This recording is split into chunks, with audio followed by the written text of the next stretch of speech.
Olá a todos, como é que vocês estão? Sou eu novamente aqui no seu canal Luz no Fim do Túnel, neste 20 de agosto de 2024, é uma terça-feira, estamos aqui no litoral paulista e está esfriando, um pouco nublado, agora por volta aí de 18 graus em Santos, terra aqui onde o Rei Pelé tornou-se o maior campeão do mundo. Bom, vamos lá, vamos à geopolítica. Antony Blinken chegou a Israel para pressionar as partes envolvidas no conflito de Gaza para que concordem com um acordo de cessar-fogo. Só rindo, né? É o que diz a mídia oficial. Na prática, o Blinken se reunirá com autoridades israelenses e não vai mudar absolutamente nada, né? Talvez assine mais algumas vendas de armas, né? Inclusive, depois seguirá para o Egito, né? Bom, o secretário aí do Joe Biden, o Antony Blinken, ele vai dizer, olha, agora é a última chance de encerrar a guerra, né? Quer dizer, é a 10ª ou 20ª última chance que eu vejo nos últimos meses, né? O que nós temos ali é um morticínio tremendo, uma coisa absolutamente hedionda e não humana, né? Morticínio de população civil em Gaza, né? O Blinken foi enviado então pelo Joe para finalizar um acordo e evitar a escalada do conflito. Que acordo é esse? Não se faz nenhum acordo ali, é tudo jogo para a torcida, para a mídia, né? Bom, na verdade eles são cúmplices, né? Os Estados Unidos é o principal cúmplice e o perpetrador aí dessas barbaridades tremendas, né? Praticadas aí por Israel, né? O Blinken alertou aí que as ações podem aumentar as tensões regionais, especialmente após ameaças do Irã e do Hezbollah. Bom, então realmente eles estão preocupados aí que haja uma guerra quente, né, do Irã, né? Bom, Israel também está agora jogando bombas de fogo no Líbano, né? Não bastasse já ter jogado em Teherã, né?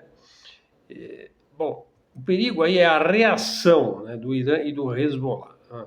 Bom, desprezando aí o genocídio contra o povo da Palestina, o presidente de Israel, Isaac Herzog, destacou a importância de trazer os reféns de volta o mais rápido possível, ressaltando a necessidade humanitária disso daí, né? Mais uma falácia, né? O Netanyahu, aí, o chefão lá do sionismo, não quer a volta dos reféns, pois ele precisa manter essa desgraça dessa guerra, para manter o seu cargo, né? Essa que é a verdade, né? O Blinken está em sua 9ª visita à região. Você vê, todas as vezes ele prometeu que era o último acordo, que agora ia dar certo, não sei o quê, né? Isso desde o ataque do Hamas, lá no 7 de outubro. A bem da verdade, uma falha de segurança de Israel, aí o 7 ou 8, não sei se é 7 ou 8 de outubro. Israel acabou abatendo seus próprios civis lá. Eu já fiz um vídeo aí sobre procure aí a diretiva Hannibal, né? Em outubro do ano passado, né? Naquele dia fatal, né? Bom, os próprios jornalistas da própria Israel disseram que as IDF abateram sua própria população, né?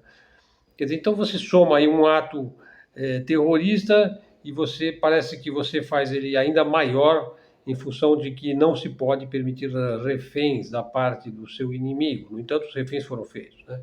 Bom, o Blinken vai se reunir então com o líder aí do Estado Messiânico de Israel, o Benjamin, né? Netanyahu, considerado um genocida pelo TPI, Tribunal Penal Internacional, e por vários países, né? Talvez seja hoje o maior genocida vivo, né? Junto com aquele lá, Zelensky, né? Eles poderiam ficar juntos, né? Os dois, né? Da parte dos Estados Unidos, há uma suposta preocupação com a manutenção da estabilidade do processo de paz na região, processo de paz na região, né? Contudo, isso é completamente falso, pois a situação lá não só não se resolve, como tende a piorar. Nós somos obrigados a falar a verdade aqui no canal, né? Israel ultrapassou todos os limites da decência humana e não deixou nenhuma saída ao Hezbollah e ao Irã, exceto reagir aos assassínios perpetrados, como eu disse, lá em Beirute e depois em Teherã, né? O ministro das Relações Exteriores da Arábia Saudita também pretende discutir com o secretário aí do Partido Democrata aí dos Estados Unidos, o Antony Blinken, o fim da guerra em Gaza. E também no Sudão e no Iêmen. Parece que se falaram pelo telefone, né? E de certo não era um robô que estava falando, né? Bom, pessoal, então vocês já viram que a situação é exatamente a mesma, com a possibilidade de aumentar o conflito, que é tudo o que Israel deseja nesse momento, é arrastar o Irã para um conflito, coisa que o Irã não pode, não vai fazer, né? Bom, vamos aguardar, né? E a dívida nos Estados Unidos? Veja só, pessoal, eu tenho uma amiga que mora em Nashville, nos Estados Unidos. Ela é professora de música lá. Nashville é a capital da música country de raiz norte-americana, é um celeiro de festivais e artistas famosos, né? Bom, no nosso último bate-papo eu perguntei para ela como estão as coisas aí. Resposta: por aqui a coisa está meio feia. Inflação nas alturas, violência e drogas aumentando. O dólar está desvalorizando a passos largos. É um testemunho direto, né, de alguém que está lá, que mora lá e trabalha lá e tem família lá, né? O fato é que a dívida das famílias nos Estados Unidos atingiu um recorde de 17,8 trilhões de dólares, né? Há uma crise do custo de vida nos Estados Unidos. Isso nunca impede os seus parlamentares, né, que são todos eles ricaços, enviarem bilhões em armas para Israel e para a Ucrânia. A dívida do cartão de crédito nos Estados Unidos aumentou 48% entre o primeiro trimestre de 2021 e o segundo trimestre de 2024. 50% a mais de dívida no cartão de crédito. Veja, geralmente o americano médio, a classe média, vamos dizer, qualquer pai de família, qualquer cidadão comum, ele tem uns 10 cartões de crédito, né? E todos eles assim, no osso, né? No limite. Bom, as taxas de inadimplência, de você não conseguir mais pagar, aumentam sem cessar, aumentando aí a gravidade da situação. A crise do custo de vida faz com que muitas famílias lutem para sobreviver, né? Segundo as últimas pesquisas, 44% dos americanos dizem não ganham o suficiente para cobrir as despesas diárias. 40% aí, mais ou menos, dos norte-americanos, portanto, lutam para pagar seus boletos, né? Suas contas, né? Hoje em dia eles não usam mais boleto, né? Tudo pela internet, né? É um aumento significativo em relação aos anos anteriores. Grandes empresas estão demitindo funcionários em massa, como a General Motors, a Mastercard, Cisco, a Intel. Os indicadores econômicos líderes estão caindo há 2 meses consecutivos, indicando um cenário complicado, para não dizer sombrio, aí para a economia dos Estados Unidos no futuro próximo. A dívida acumulada está criando bolhas de mercados que logo poderão começar a estourar essas bolhas, né, resultando em consequências danosas para a sociedade americana, né? No entanto, é muito possível que você converse com americanos e eles vão dizer que não está acontecendo nada, que está tudo bem com ele, com a família dele, com o bairro dele. Bom, não sei. É difícil a gente fazer um prognóstico. A gente tem que falar do todo da coisa na medida das notícias que estão chegando, né? Uma análise é possível. Veja, não importa quem vai dormir lá na Casa Branca, se vai ser a Kamala ou o Trump, né? O poder não está mais na mão do presidente nos Estados Unidos. A democracia dos Estados Unidos, hoje em dia, é apenas um nome bonito, pomposo, para dizer que eles são herdeiros da cultura grega, né? Do direito romano, do legado cristão, né? Democracia, né? Veja, a presidência nos Estados Unidos é exercida pelo lobby sionista, essa é a realidade. O sonho americano já virou uma loteria, né? Que ninguém mais ganha no sonho americano, né? Apenas fica sonhando, né? E o dólar vai ficando difícil de ganhar, né? E o seu valor está caindo. Coisa vai mal assim, hein? Mas repare, nunca falta dinheiro para as altas elites, aí umas 200 famílias, donas de umas 500 grandes corporações industriais. Nunca faltam armas para Israel, hein? Nunca. Ou para o Zelensky lá também, ou para o Sudão, enfim. Bom, agora vamos aqui à parte principal do nosso vídeo, hein? Como anda o humor de Vladimir Putin? O Putin não parece mais tão interessado em negociar uma paz com o Ocidente, né? A invasão da região de Kursk mudou o jogo, diz o New York Times. A invasão das forças armadas aí da Ucrânia na região de Kursk, que foi planejada, evidentemente, nós não nascemos ontem, né? Foi planejada pela CIA e pela própria OTAN, né? Significa a continuação inexorável da guerra, que é o que querem aí os dominadores globais, né? Querem levar o mundo para uma terceira G, né? Zelensky andou falando em paz, aí o que o Ocidente fez? Acusou ele de ter explodido o Nord Stream, né? Quer dizer, não se pode falar em paz, ele vai ficar com uma acusação nas costas aí. Não vai haver cessar-fogo, pessoal. Antes da operação militar especial começar, lá em 2022, em fevereiro de 2022, o acordo de paz estava na mesa do Zelensky. Ficou lá na mesa do Zelensky até março de 2022. Ele ia assinar o acordo de paz, pois que os conflitos da Rússia com a Ucrânia e da Ucrânia com a Rússia começaram em 2014, lá no Maidan. Qualquer dúvida, vocês pesquisem aí, a Wikipédia também pode ser uma boa fonte para isso, né? Veja, tipos dominados mentalmente pelo sionismo, como Boris Johnson, Antony Blinken, impediram os Zelensky de assinar a paz e prometeram bilhões em armas e soldados e bombas e mísseis e tanques e tudo mais. Bom, antes mesmo da operação iniciar, Kiev havia mesmo sinalizado o desejo de encerrar o conflito antes de que começasse. Kiev, capital da Ucrânia, né? E o Zelensky falou mesmo sobre a possibilidade de encerrar a guerra hedionda até o final do ano. O conflito vinha desde 2014, né? Quando os batalhões Azov, lá neonazis abertamente nazistas, estavam trucidando a população russa autóctone na região do Donbass, na região de Donetsk e de Luhansk, né? O ataque à região de Kursk atual, está ocorrendo agora, levará o Kremlin a ações mais intensas a partir de agora, de acordo com analistas russos e também ocidentais, né? A Ucrânia parece que ela esperaria que essa nova iniciativa militar lhe desse uma vantagem em futuras negociações, né? É como se ela dissesse aí para os vendedores de armas do Ocidente, né? E os Lockheed, né? E os Northrop, e os Raytheon aí da vida, olha, eu consigo invadir a Rússia, viu? Eu consigo, viu? Bom, na verdade, assim, a pressão diplomática e militar não vai mudar a postura de Vladimir Putin.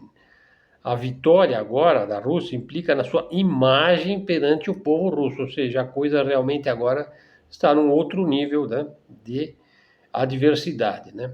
As esperanças de uma resolução pacífica já era, né? A OTAN achou que é muito inteligente penetrar o território da Rússia na região de Kursk, usando, para variar, os seus lacaios, seus servos ucranianos. Veja, é uma prática já tentada anteriormente por Napoleão Bonaparte, por Adolf Hitler e outros belicosos, né? Invadir o território da Rússia. A Rússia está ficando sem opções agora, né? E já prepara aí o sonho paranoico dos europeus. Que sonho? Quando os europeus defendem ferozmente suas profecias, né? Todas elas, essa coleção enorme de profecias muito bem propagadas pela CIA ao longo de décadas, né? Que sonhos, que profecias? Bom, começaria com ataques nucleares táticos e preventivos às 5 grandes cidades da Europa Ocidental, né? Em seguida, a Rússia destruiria ou destruirá toda a infraestrutura da Europa toda. Está se falando aqui da Europa Ocidental, né? Dominadores globais aí estariam por trás, né, desse fustigamento, desse acuamento da Rússia. Eu aposto que os Estados Unidos não farão nada se esse ataque se efetivar na Europa, mas estaria debelada, deflagrada a terceira G, né? Coisas deste gênero que eu estou dizendo aqui, eu sou apenas um mensageiro, estão sendo realmente discutidas e aventadas lá na Rússia agora. Paralelamente a isso, a Rússia abriu as portas aos ocidentais que não suportam mais o modo de vida ocidental, o modo neoliberal, o modo woke, o modo transhumano, né? O modo identitário, né? O modo maquiavélico, né? Bom, vamos falar agora sobre a Palantir. Vamos entender o que é a Palantir. O CEO desta empresa aí de software, a Palantir, o Alex Karp, acha que os Estados Unidos têm muita probabilidade de acabar participando aí de uma guerra em 3 frentes, né?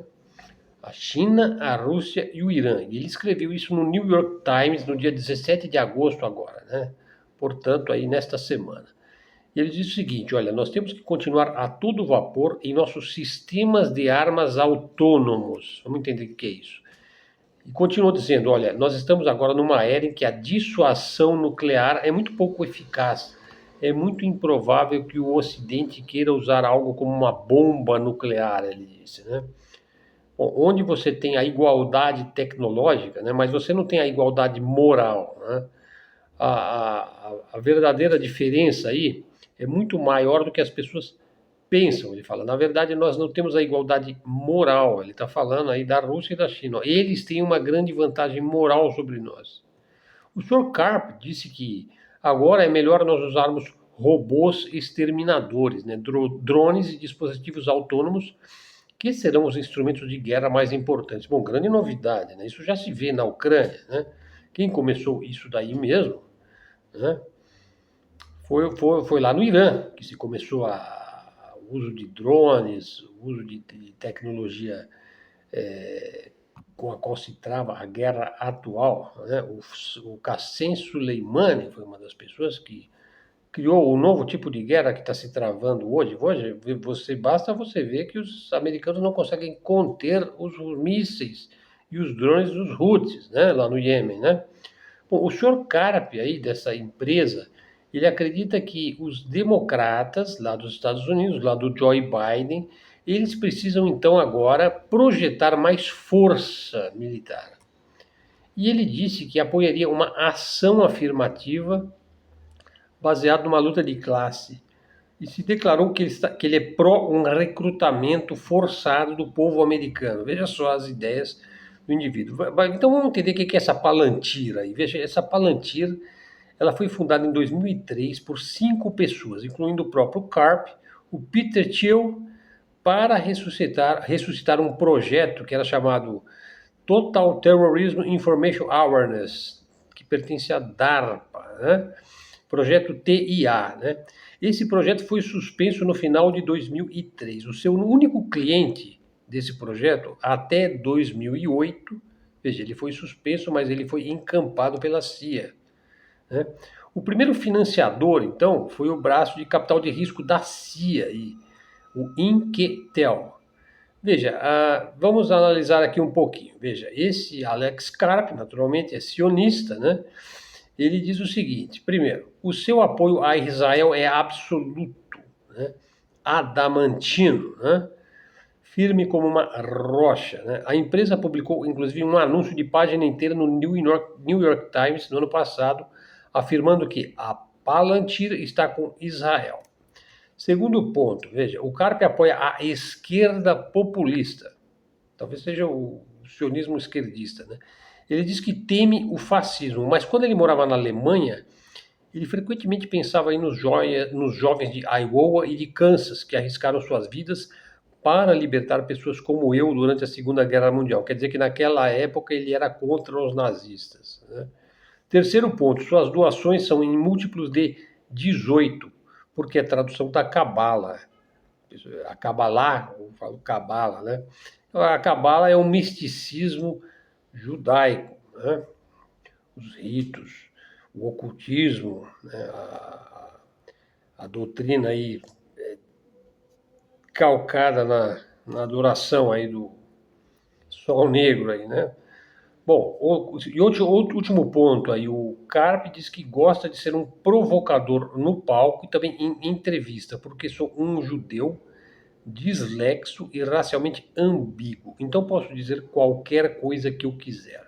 Bom, acredita-se que a tecnologia da Palantir ajudou Israel a derrubar dezenas de mísseis e drones iranianos em meros minutos, aí no mês de abril.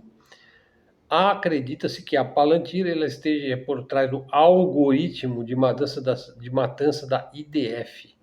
Eu já fiz um vídeo também sobre essa questão de leitura facial por meio de inteligência artificial, estabelecendo com um GPS um alvo preferencial no meio de uma multidão.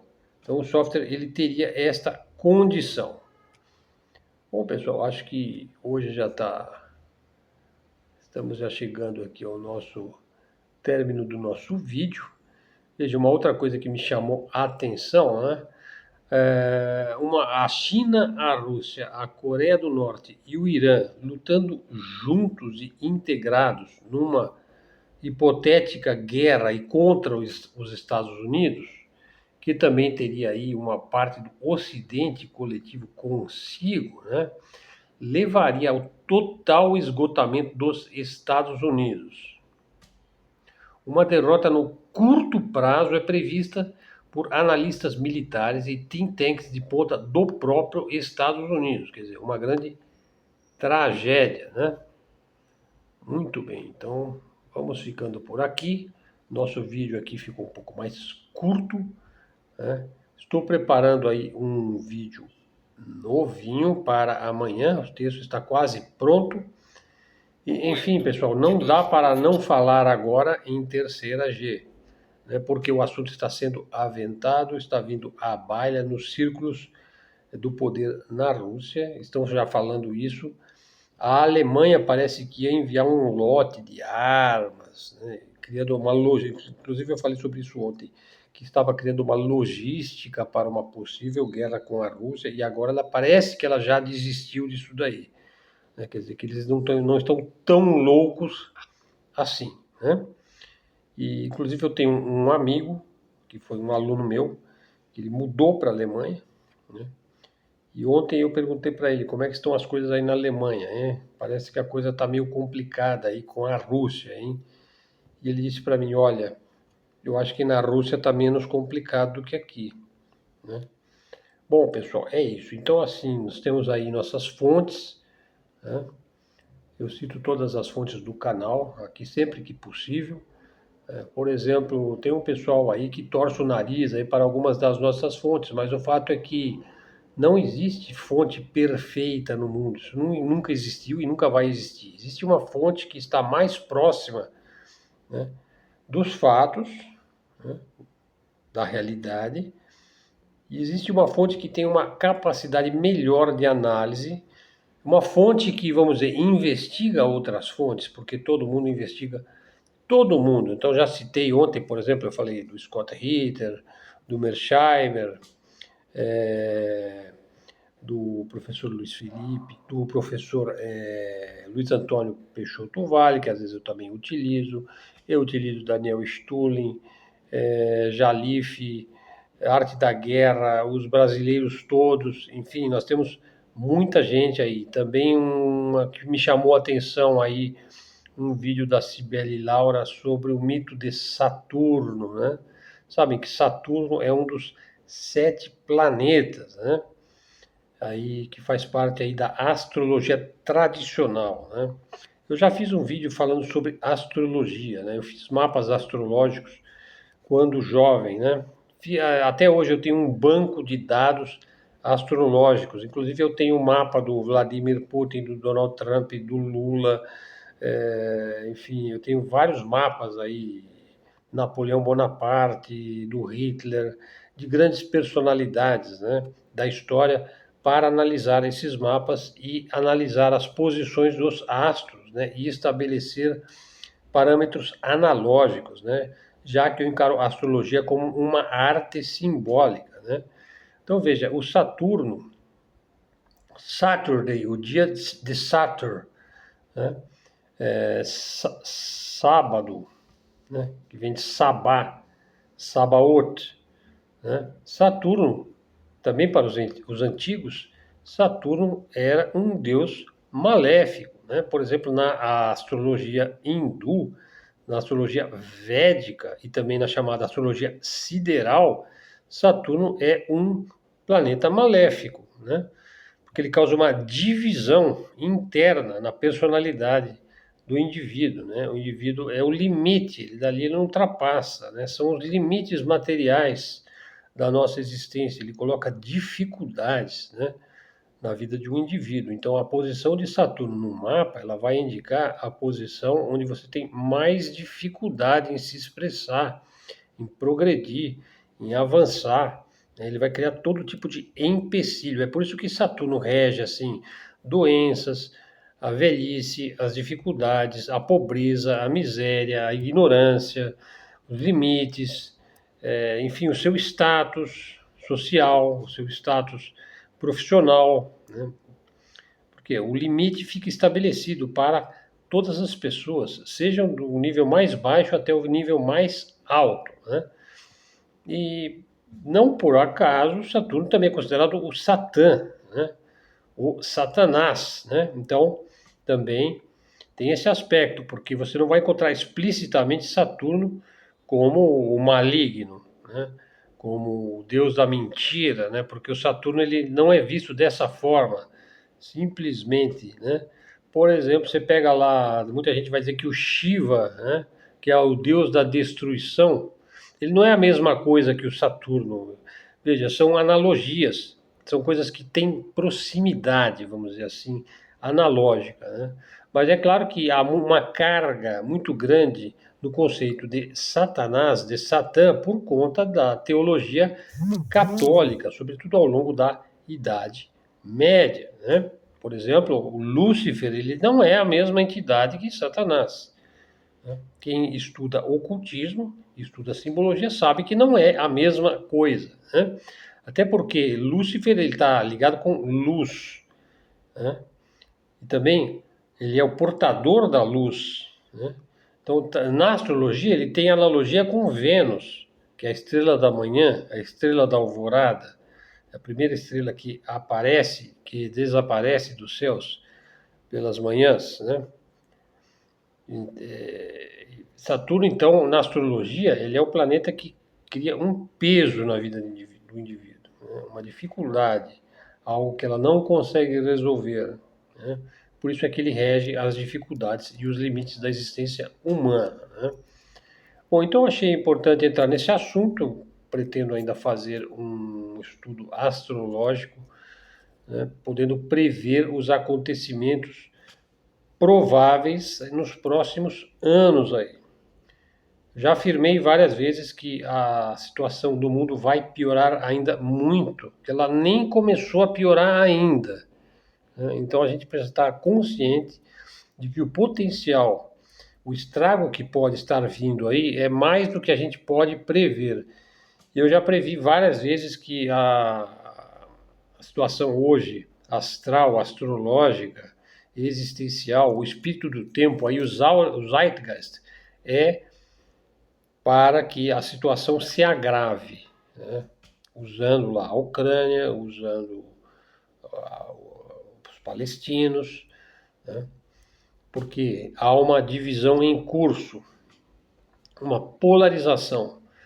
Quanto maior a polarização, maior vai ser o confronto.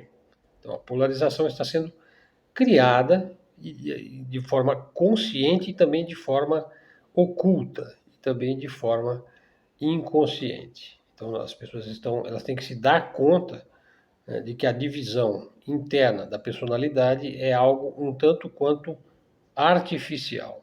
É preciso então tomar consciência de que há dominadores globais, né, agindo neste sentido. Mas é claro que essa dominação global ela não é coesa, ela não é perfeita, ela não é algo assim monolítico. Você tem divisões também na mais alta esfera de domínio global, né? Há pouco eu vi um post aí do Joe Biden dizendo que os Estados Unidos é o único país do mundo que pode liderar o mundo e tem esse dever e essa missão e tal. Isso é uma coisa absolutamente absurda, porque os Estados Unidos não têm mais condição de liderar o mundo, né? Os Estados Unidos está assim, ele já não tem mais consciência de quem ele é, do que ele pode, né? Ou seja, ele faz parte do problema hoje, não da unidade, né, e da ideia de uma liderança autêntica. Essa liderança está corrompida, está conspurcada, né? E é por isso que o Vladimir Putin obtém sucesso quando ele diz: olha, as portas da Rússia estarão abertas para as pessoas que não suportam mais o modo de vida ocidental. Então é por aí, pessoal. Então volto a esse assunto da astrologia. E, aliás, para encerrar, concluir o assunto, eu diria que nós só vamos encontrar luz realmente no fim do túnel após o ano de 2030. Isso não tem nada a ver com essa coisa de Great Reset, de previsões aí do Fórum Econômico Mundial de Davos, não tem nada a ver com isso. Tem a ver com ciclos Júpiter-Saturno, tem a ver com ciclos geopolíticos, Enfim, vamos em frente, pessoal. A nossa análise ela é complexa e ela não vai terminar aqui, né? Convido-os a seguirem o nosso canal, tragam seguidores para o nosso canal, verifique se você está inscrito no canal. Se você quiser ajudar o canal, você pode se tornar membro do canal, fazer um Pix para o canal. Pessoal, muito obrigado por sua atenção. Se você gostou dos nossos conteúdos aí, divulgue nas suas redes. A nossa mídia é alternativa e é mídia independente. E é mídia de livre expressão e de livre comunicação. Obrigado a todos. Mais um vídeo hoje. Até a próxima e fiquemos com Deus.